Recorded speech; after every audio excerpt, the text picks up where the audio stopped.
It's the Dog Walk Chronicles.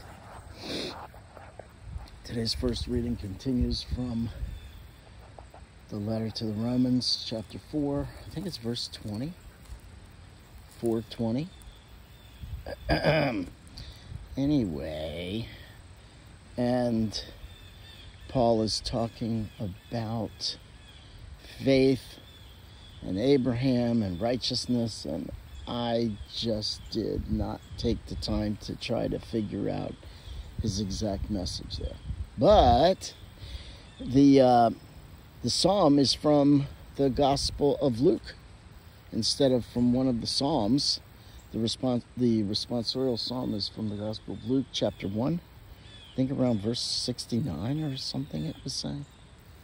And I don't remember what that was either. But the Gospel, we're in the Gospel of Luke today. I wanted to say 22, but I think that was Matthew 22 yesterday.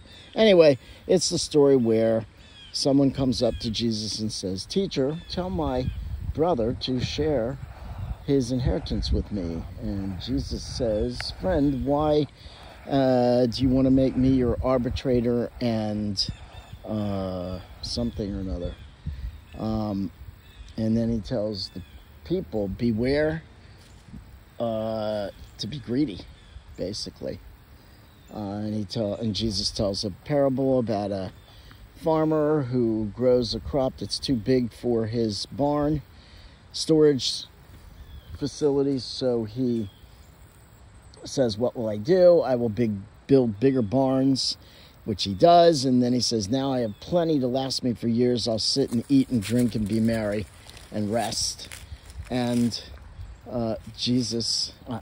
God comes to him that night, that farmer, and says, "You fool, you've built up reserves for, this world, but what have you done for God?" basically. So, again, greed. My father said, woman and a dollar bill. That might seem crass today, but his point was lust and greed. Woman and a dollar bill.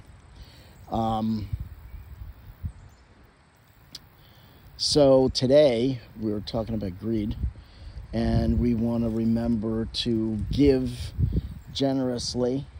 We've been blessed. We should give back with our money and with our time. Not just writing a check, but do we volunteer to help those less fortunate? Do we do anything for someone else? And I think that's a good lesson for the country. We're having a lot of upheaval, it seems, between the haves and the have-nots.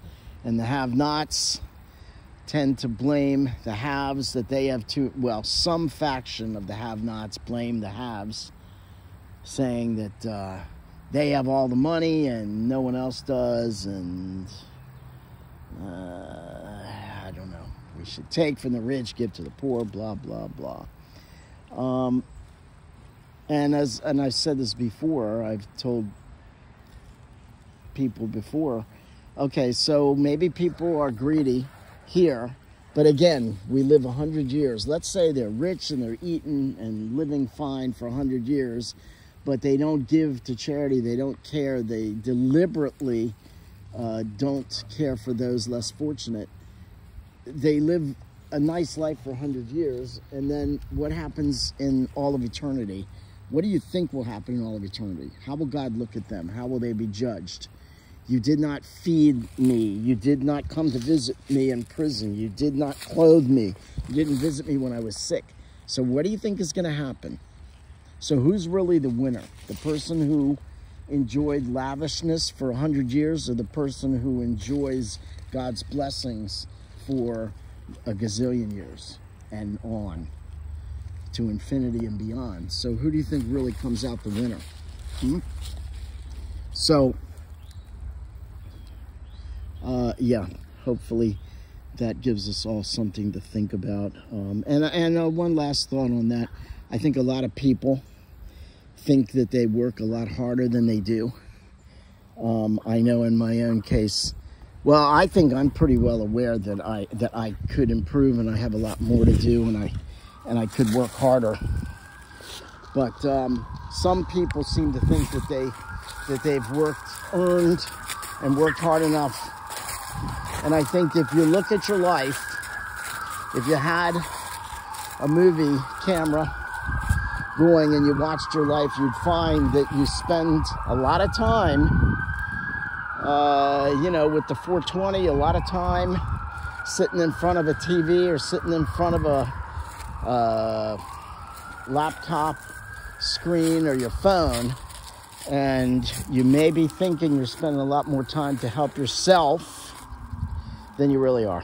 So there's some things to think about today. Remember, don't be greedy. Don't be greedy, Meg, as Jack White would say. So if that gives you something to think about, good. If it doesn't, well, don't worry about it.